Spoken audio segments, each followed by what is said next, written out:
Hobby Quick Hits, delivering that breaking hobby news directly to your earlobes. You want to know those hot drops from the card shop? We've got you covered. With your host, John Newman.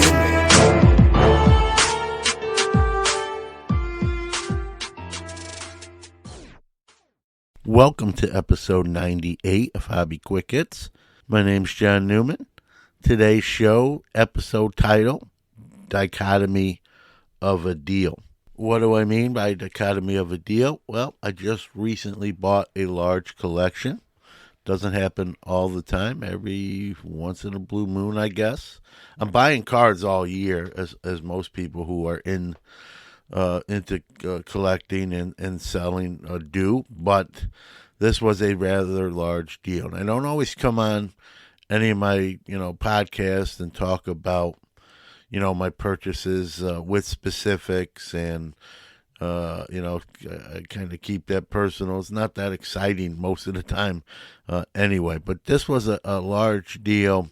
It just kind of had a funny backstory how it interesting backstory how it all went down. So I thought I'd make an episode out of it, and here we are. So, but before we get to this episode, let's hear from our great sponsors, Mojo Brakes. MojoBrakeShop.com is the best place to get your sealed wax products and brakes. They not only have the best selection, but the best prices. Whether it's a box or a whole case, they are your guys. They ship worldwide to your doorstep. Their reputation as one of the most trusted in the hobby goes unmatched. They are the 2021 Topps Rip Party Champion Breakers.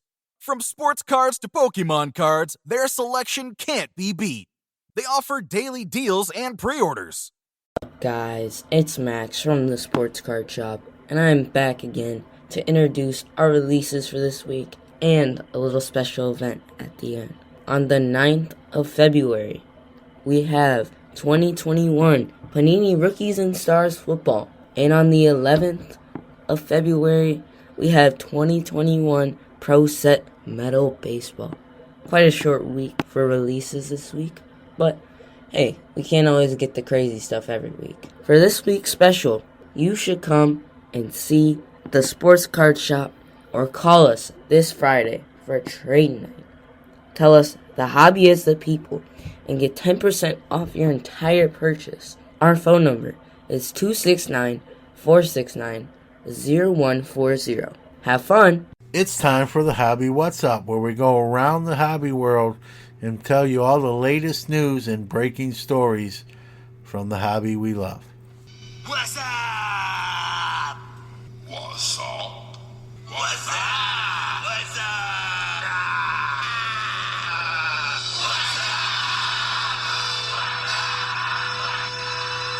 All right, we talked about the eBay doing authentication on any sold items on their platform, $750 or more. That has started, and people have started to get their items. Don't know how fast or slow this is taken, but the fact that it is rolled out and people have got stuff when it was recently announced is a good sign as far as time goes. What's it look like when you get your authenticated card? It comes kind of in, I'm going based off a picture I seen, sort of like a Topps Project 2020 envelope where the flap opens up to reveal the whole front, and the card's in there with an authentication seal, where if you break the seal, it releases any kind of authentication. So if you want to keep it authenticated, you got to keep it in that pouch with that. Well, not in the pouch, but with that seal on it. So that's rolled out. They have said that they want to do it as low as $250 or more. So right now it's $750, but eventually they want to get to $250. There is no cost for this service yet. Keyword yet. Basically, I read a piece by, where eBay was quoted that one of the reasons they're not charging, they want to work out kinks and make sure they're streamlined, but they didn't rule out charging. So I expect this to be another fee eventually, and they want to do this with any card sale over $250 or more.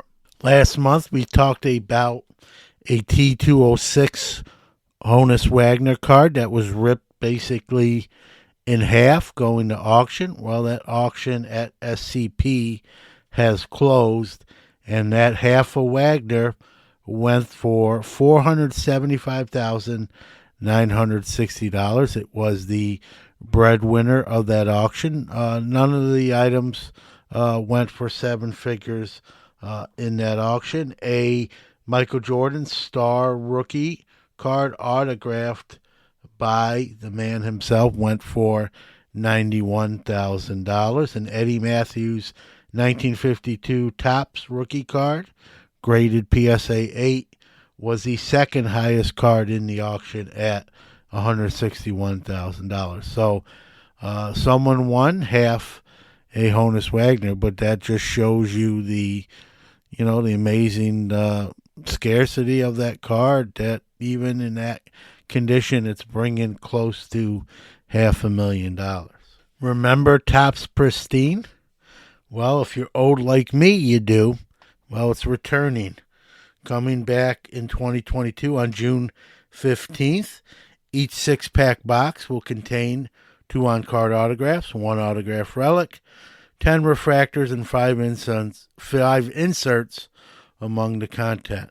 Every pack will have either an autograph encased or a encased pristine refractor from the base set, plus 2 or more parallels or an autograph relic card. I remember back when they did these in the early 2000s, and it sort of had a upgraded finest feel to it, kind of with the encased card. So Topps Pristine returns here in a few months. I'm not even going to play the police siren sound like I normally do, but another hobby robbery, this time in Hawaii. Aloha Card Shop. Early here in the month of February, a person walked in and held employees and including a customer at gunpoint while he emptied out a case of sports cards valued at $30,000. There were Pokemon cards in this shop as well, but he ignored those and went right for the sports cards. So again, broad daylight, got gunpoint, and I said on Hobby Hotline, I was talking with, if memory serves me right, Rich Klein and Dr. Beckett, and I hope I'm wrong, but, someone's going to, the value of this stuff and how it's easy to sell and liquidate, might cost somebody their life. And I'm hoping I'm wrong. And so far, we've had someone shot. They survived. But it's just more brazen and brazen. Most of them happen, when the stores close, smash and grab.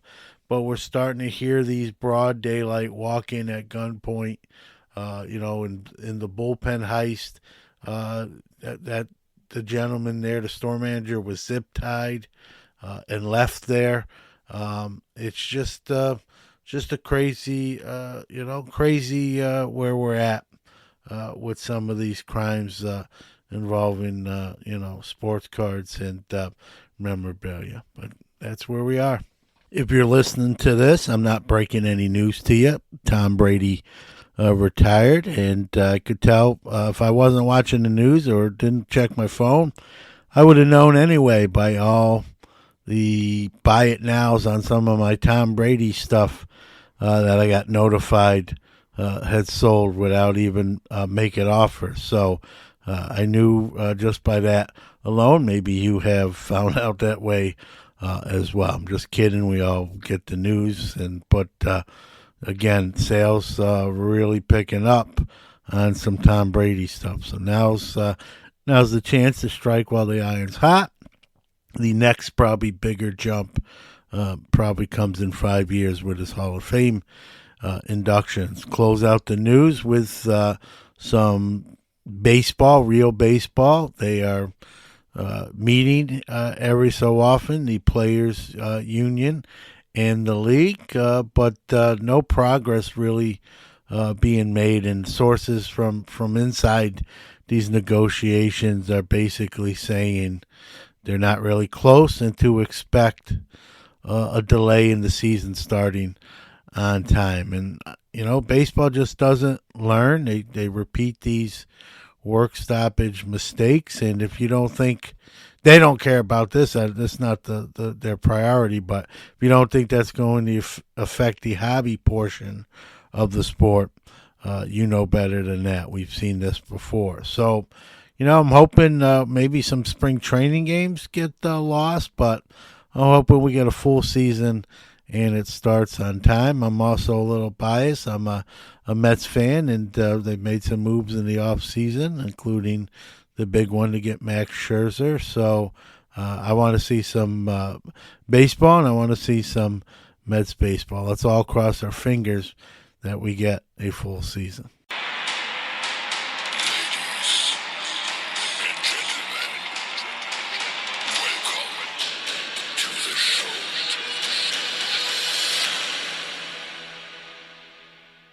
So, like I said in the intro, I recently bought a pretty large collection. And again, I buy cards all year, as do most people in the hobby, whether it be, open and wax here and there, which I've cut down on, quite frankly. But I've always been buying cards.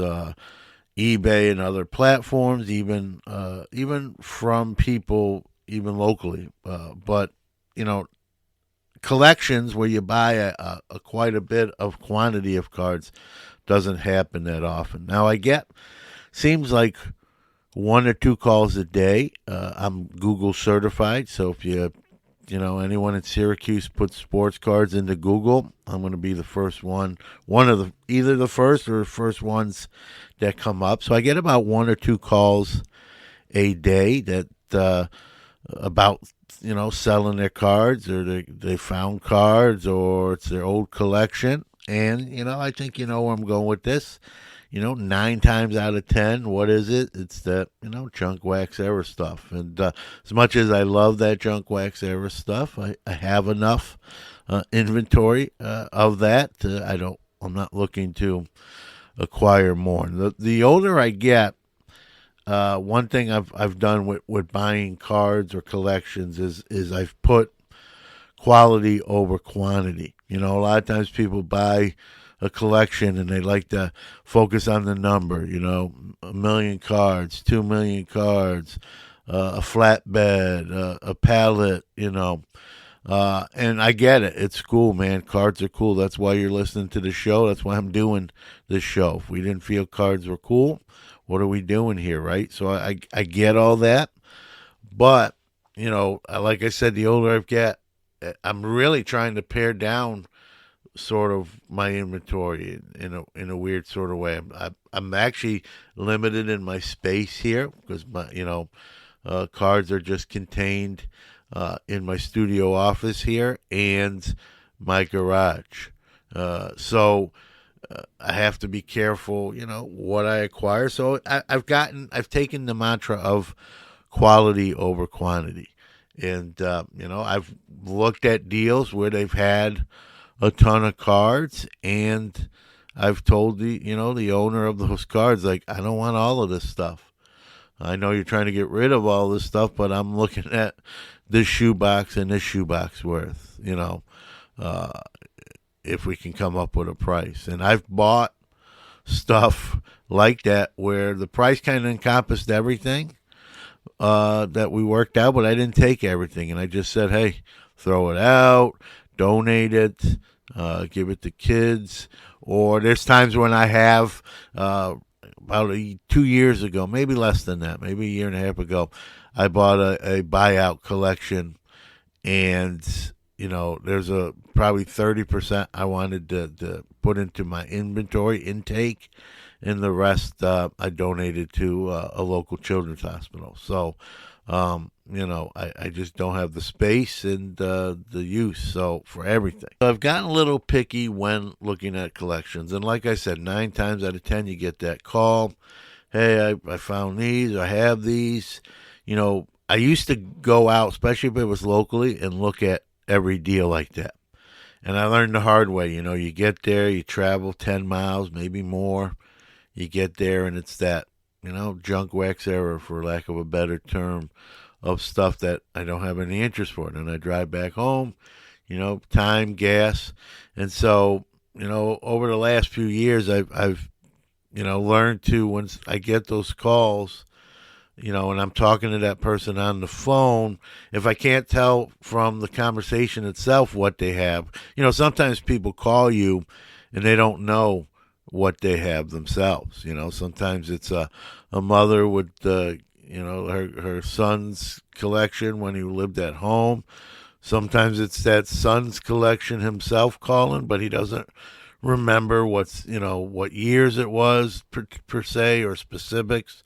So I always ask them, I only have one phone, it's my cell phone. I always ask them to text pictures to the number that they called, and try to text pictures of what you think is the higher end stuff, or the better of the stuff. Sometimes it's just, a tote with the top taken off and looking down into it. And sometimes you can tell from that. Sometimes you can't. But then once I get those kind of pictures, then I kind of set up, to go out there and take a look at what they got and see if I'd be interested in or not. All right, so let's get back to what this show's about in this recent, big deal that I did. So, full disclosure, I know this person through coaching youth football. His son and my son played together. We coached different teams within the same Pop Warner organization. He lives in the same city I do, and our kids, before my son went to a private school, went to the same school with his son. And so I know this gentleman very well. But funny thing is, with coaching football and doing some other stuff outside of football with him and her family, cards never came up. I didn't advertise that, I'm a dealer. I didn't advertise. Well, I didn't do a show at that point, but I didn't advertise that, the cards were a hobby of mine. Not that I was ashamed. It didn't come up, and he didn't mention it either. So I didn't know he did cards, and he didn't know I did cards. Well, I post this podcast, like when I come out with a new episode, I put it on my Facebook, feed. And we're Facebook friends, and he must have saw, me post these podcasts and realized, like, hey, John does a sports card podcast. I have these cards I'm looking to sell. So about a year ago, he called me up and, said, hey, I got a collection here. I haven't done anything with it in 10, 12 years, maybe longer. I'm looking to get rid of it, or can you maybe come over, John, and, if you're interested, maybe we can work something out, or in the very least, tell me what I have here in today's times. There's nothing recent there. It's just I kind of had what I had, and I stopped. And I said, yeah, we can do that. COVID was, not that it's not in effect now, but was indefinitely more of kind of a detrimental mode. And so, he's supposed to call me back or text me back. Didn't happen, and I forgot about it, out of sight, out of mind. And about a month ago, he texted me and said, hey, can you... I didn't, those cards, I think we kind of forgot about them. How about, can we set a date where you can come over and look at them? And with this deal, I know the gentleman very well. So it's not a big deal. He lives 2 miles literally from my house, very close. So it's not a big deal for me to drive over there, see what he has, give him good or bad news and that sort of stuff. And so finally we set a date, made it for Sunday morning early. Before I went over there, I told him, I may be interested in buying, depending on what he says, buying them. Or worst case scenario, I may be able to facilitate, the sale somehow. Either sell it for him, tell him how to go about doing it himself, and then I made my way over there. Not knowing really what to expect. He didn't give me any specifics of years. Just said he had some cards. I didn't have any pictures, so kind of going in blind, which again normally I wouldn't do. But I know this gentleman very well, and he's 2 miles from my house, and so went over there, and I've been there before, knew where he lived, all that good stuff, and just funny how we know each other, but yet cards never came up in a conversation at all. So it was in his basement. We went down his basement, and his basement is kind of segmented into 3 sections, if you will.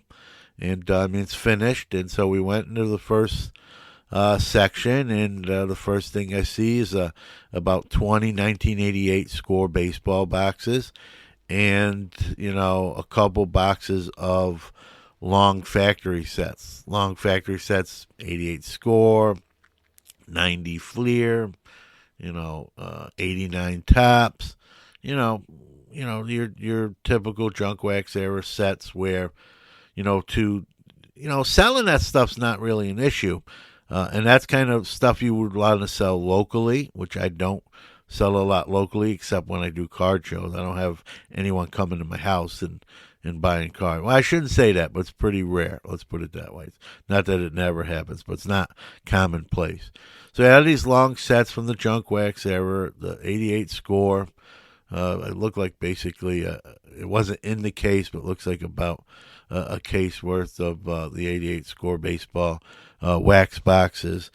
And, so, immediately the thought was, all right, it's going to be a junk wax era collection. He's a friend of mine. We'll figure this out. I'll help him out maybe to somehow move these. So we went into the next room. He goes, well, I think it might get a little bit better. We went in the next room. He opens up a bookshelf, like the bottom opens up, and inside there's a bunch of the Bradford Exchange plates. Different players, from Bradshaw Exchange that does the collectible plates. Some of those are actually worth something. I'm not an expert on them, and I don't really deal in them. So, I'm like, I might be able to help you move those, but personally, I'm not, interested in them. Pulled out a couple more boxes. 2 Munster box was filled with minor league sets. And these minor league sets were from back in the day, of future Hall of Famers. So there was Randy Johnson, Jose Canseco was not a Hall of Famer, Roberto Alomar. There was a couple Ken Griffey Jr., San Bernardino sets, and things like that. Larry Walker, decent minor league sets with some star power. I'm a minor league set guy. I have some. I've bought them back in the day in bulk, and so was definitely interested in that. But at this point, I wasn't overwhelmed with everything. Then he pulled out another box, and in this box was some vintage stars and top loaders, including 3 Mickey Mantles, 2 66s, and a 67 that were in pretty fairly decent shape. Definitely would be graded if I acquired them. I was thinking at the time. 4 Henderson rookies, 1981 Ogden A's Henderson first minor league set, and the card, the Henderson looked pretty good. And then in continuing to go through the box, it was filled with vintage era stars in varying conditions. Some were better than others, but a good, nice mix of vintage stars. And this box, definitely piqued my interest. I did my 2022 goal show here, last month. And I don't set a lot of goals, and I don't make a big, long list. But if you remember that show by any chance, One of the goals on my short list was in 2022 to really slant back towards vintage. Again, I have it, I sell it, it's at my shows, it's at my booth, but I didn't feel like I had enough. And the way I see the market kind of going, I really wanted to slide back towards the vintage stuff. And so that was one of my goals, to like up my vintage inventory. So seeing this box really, perked my ears up. I looked at some more boxes kind of along the same lines. And so now, I'm definitely interested in doing something. So then he says, all right, I got, one more area here. Come in and take a look.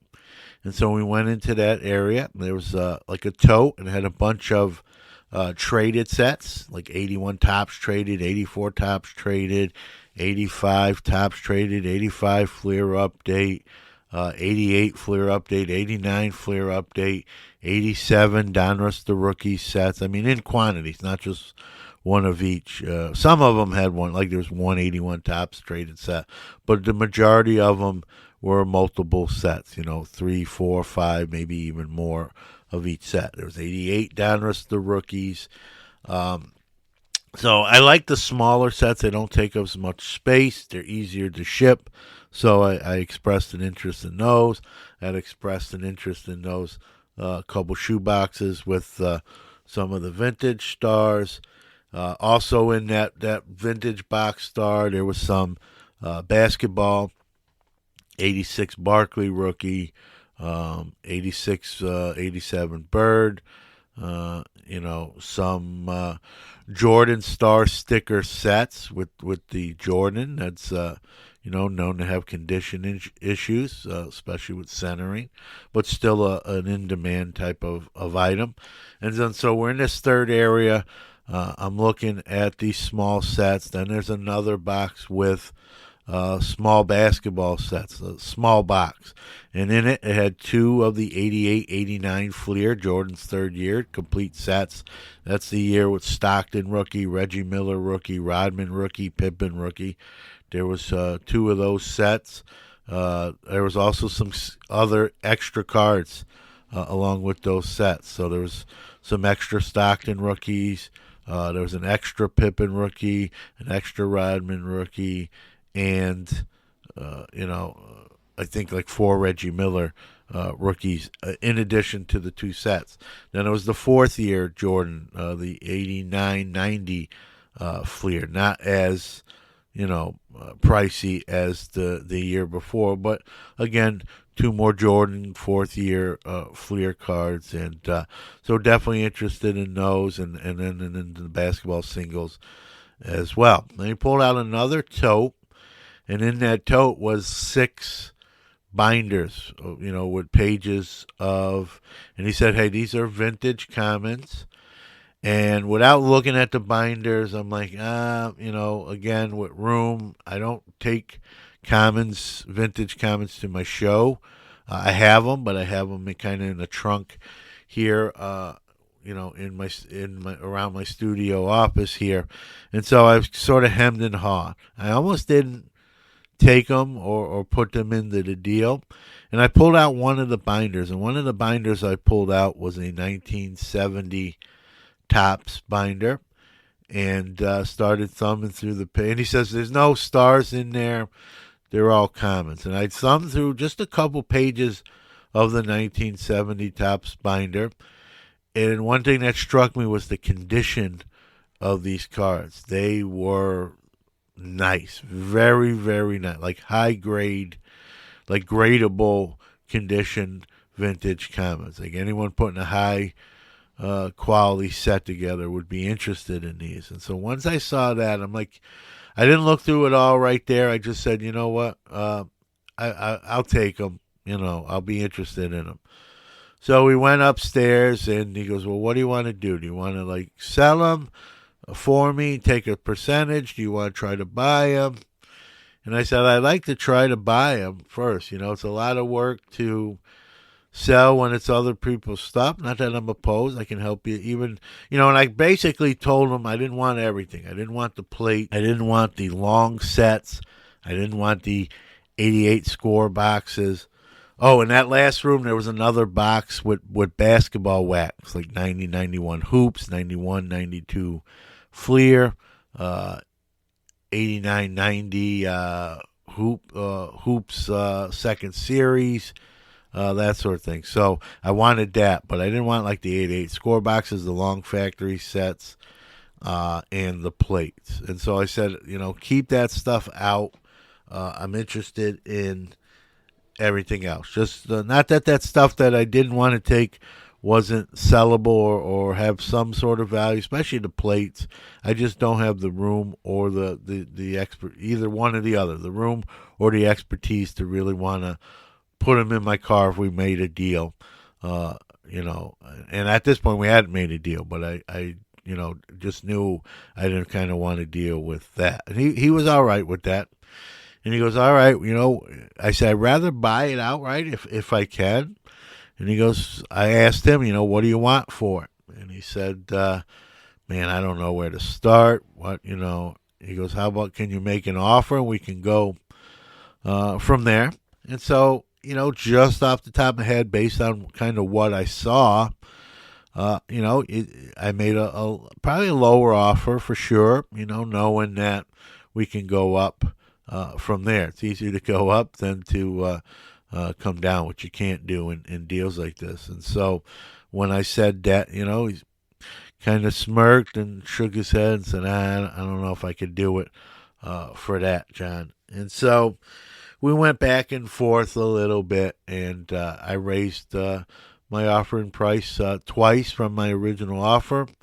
And with that second raise, if you will, I basically said that, that's probably as high as I can go.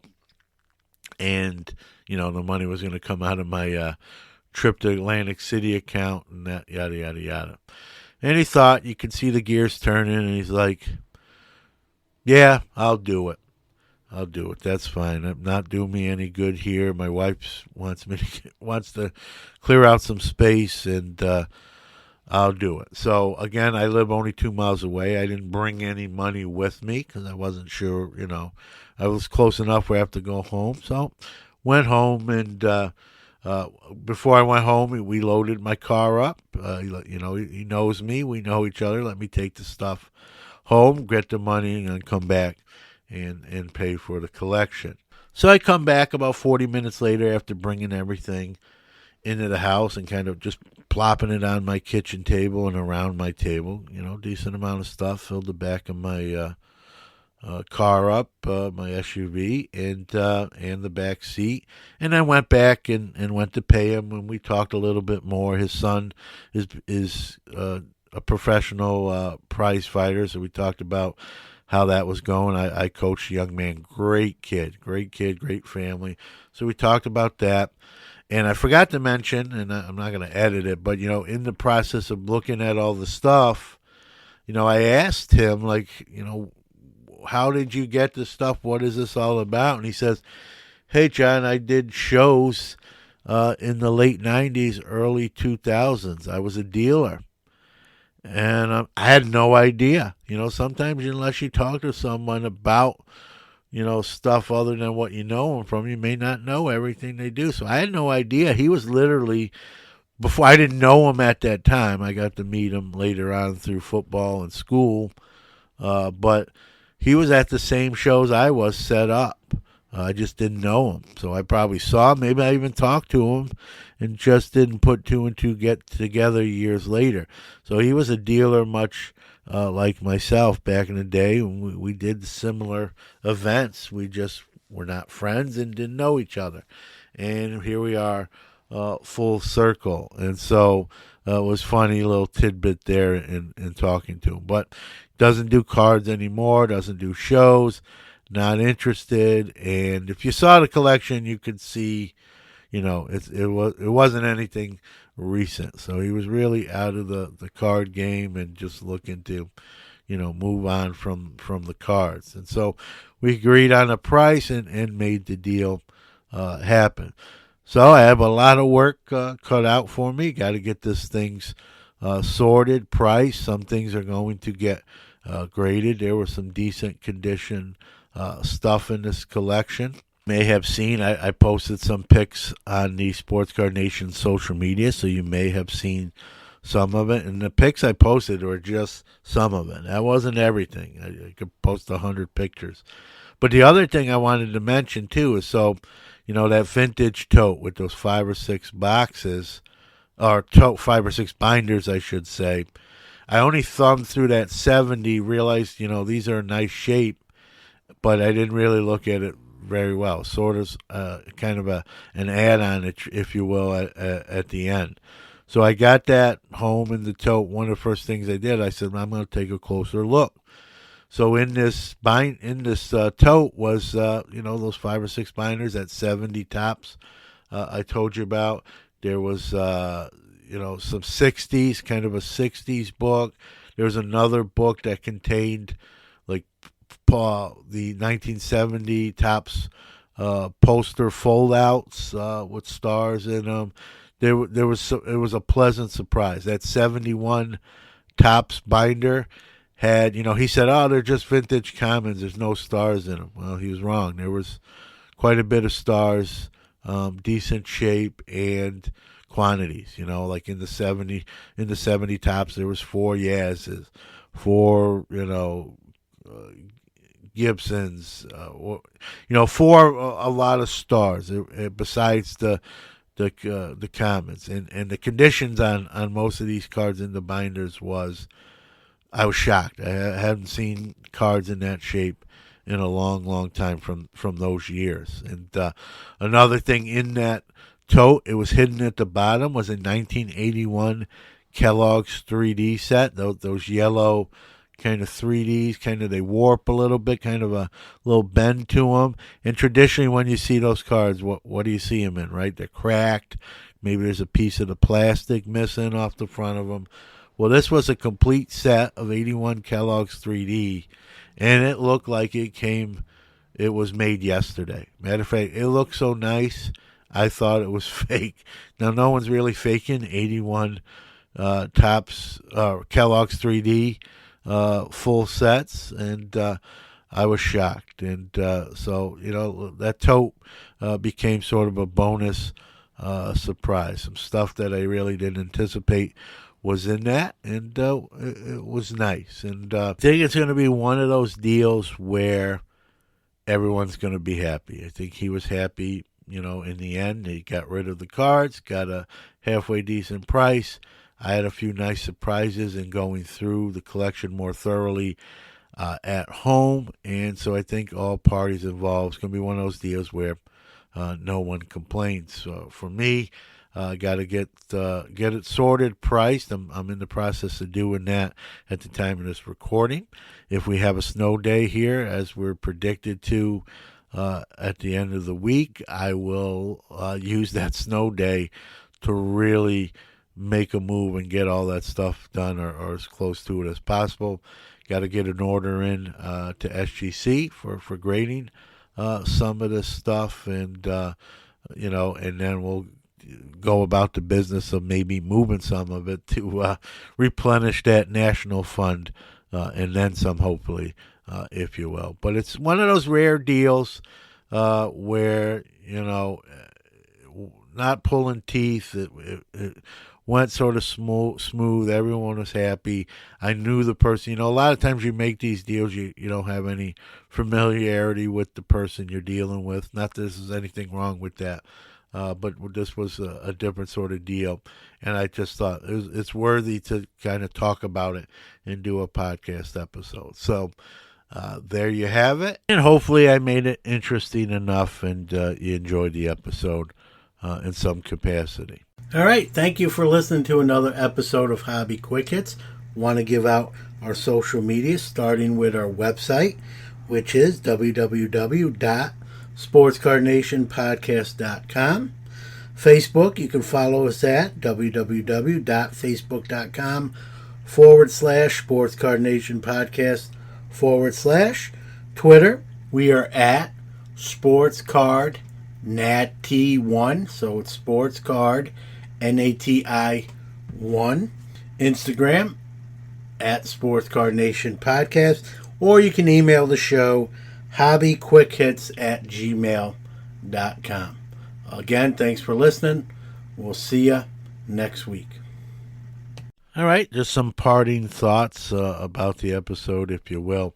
A couple things I learned with this deal, right? Sometimes you may know someone and not know they're into cards or were at one point, and so never, you can't judge a book by its cover, and, don't be shy to advertise that, hey, I do cards, I enjoy cards. You never know who else that you know personally has some sort of background in it, as I found out in this deal. If you are looking into buying collections, I mean, this is a different deal where I knew the person, but, look on the local marketplace, Facebook Marketplace, Macari.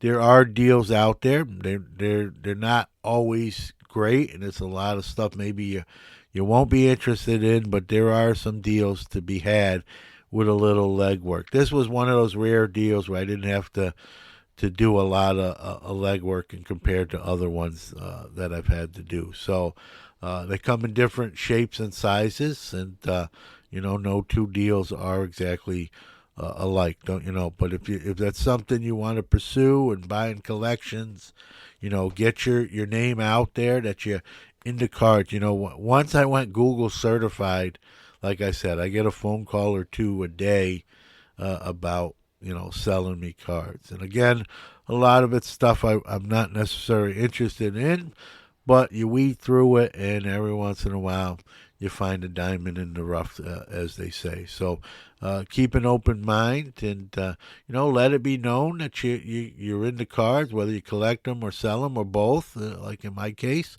And you'll be surprised how many people you run into that either do too now, or at least at one time did, and still have that stuff and may be looking to get rid of it. If they're not collecting now, it's just sitting there for them, and they're not adding to it. They kind of want to clear out some space. So let it be known that you're into cards. That opens up a lot of doors that would normally be closed because people don't know you're into cards. So get that fact out there, and you'd be surprised. And again, you're going to get phone calls on some stuff that you're not interested in, but don't be shy to ask somebody to, text you photos of their inventory, what they have. That way you can save you some gas money and some time if those pictures, illustrate stuff you don't want and that sort of thing. And a lot of times these calls, when I get them, folks, people don't know what years. They can't, maybe you or I can look at a 91 Topps card and say it's 91 Topps, and the key card's this. That's 1960 Topps. There's the As Rookie's a big card in that, Mantle, and not everyone else can, especially if they're not sure what they have. So sometimes they can't give you that information, but pictures can speak 1,000 words, as the old cliche goes, right? So don't be shy to say to someone, hey, before I come out there, before I drive out there, can you text me some photos of the inventory? Maybe if you think something's better than the rest, maybe take a picture of those sort of things. And it saved me some trips, and it's led to deals being done, and I can't stress that enough. All right, we're going to wrap it up right there. We'll see you next Monday on another episode of Hobby Quick Hits, and we'll see you next Friday on another episode of Sports Card Nation. We hope you are well and continue to be so. We'll see you very soon.